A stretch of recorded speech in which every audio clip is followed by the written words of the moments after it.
Dalam video ni kita akan lihat berkenaan dengan topik yang baru, subtopik yang baru iaitu kekenyalan. Okey, jadi apa itu kekenyalan ataupun apa itu kenyal, sifat kenyal. Okey, jadi kita mungkin pernah pegang bahan-bahan yang diletakkan dalam video ini iaitu contoh pertama getah. Kita selalu guna getah lah.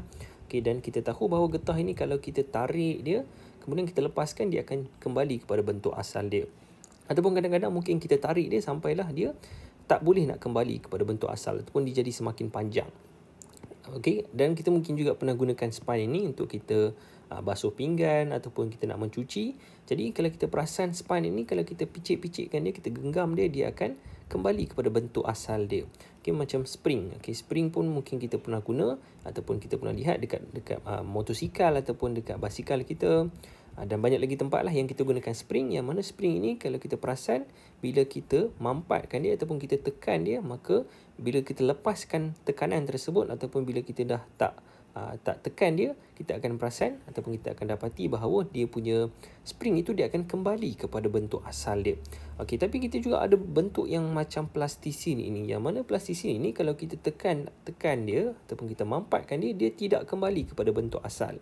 Okey, jadi apa sifat-sifat yang seperti yang kita sebutkan tadi, ada yang boleh kembali kepada bentuk asal selepas kita picit dia ataupun kita tarik dia ataupun kita genggam dia. Okey, tapi ada juga objek yang tidak boleh kembali kepada bentuk asal dia. Jadi kita lihat kepada kekenyalan. Okey, sifat kekenyalan. Okey, semua yang cikgu sebut tadi itu adalah kekenyalan lah. Iaitu dia punya definisi dia, sifat bahan yang membolehkan suatu objek kembali kepada bentuk dan saiz asalnya. Okey, ingat tadi cikgu sebut contoh getah ada yang boleh kembali kepada saiz asal, ada yang tak boleh. Okey, spine ni biasanya boleh lah, dan juga spring. Jadi sifat yang membolehkan satu objek kembali kepada bentuk dan saiz asalnya, tapi dia ada syarat selepas daya yang bertindak ke atasnya dialihkan. Okey, jadi sebagai contoh, bila kita tarik getah ini, maksudnya kita kenakan daya lah pada dia. Dan bila kita lepaskan daya tersebut ataupun bila kita dah tak tarik getah tersebut, adakah dia boleh kembali kepada bentuk asal? Okey, kalau dia boleh kembali, maksudnya dia ada kekenyalan lah, iaitu sifat dia untuk dia kembali kepada bentuk dan saiz asalnya. Sama juga macam spine ini pun dia ada kekenyalan dia, getah pun sama, spring pun sama, ada kekenyalan dia. Okey, tapi plastisin dia tidak boleh kembali kepada bentuk asalnya selepas kita kenakan daya. Jadi plastisin ini dikira sebagai objek yang tidak kenyal. Okey, jadi itu bezalah antara yang kenyal dan juga yang tak kenyal.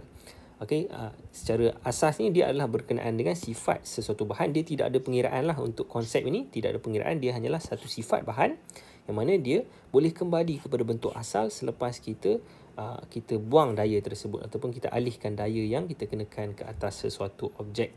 Okey, jadi setakat itu sahaja untuk video ni. Untuk video-video yang seterusnya kita akan lihat berkenaan dengan kekenyalan dan kita akan rujuk kepada spring lah. Okey, spring ini yang biasanya mempunyai sifat kekenyalan yang kita nak kaji dengan lebih lanjut.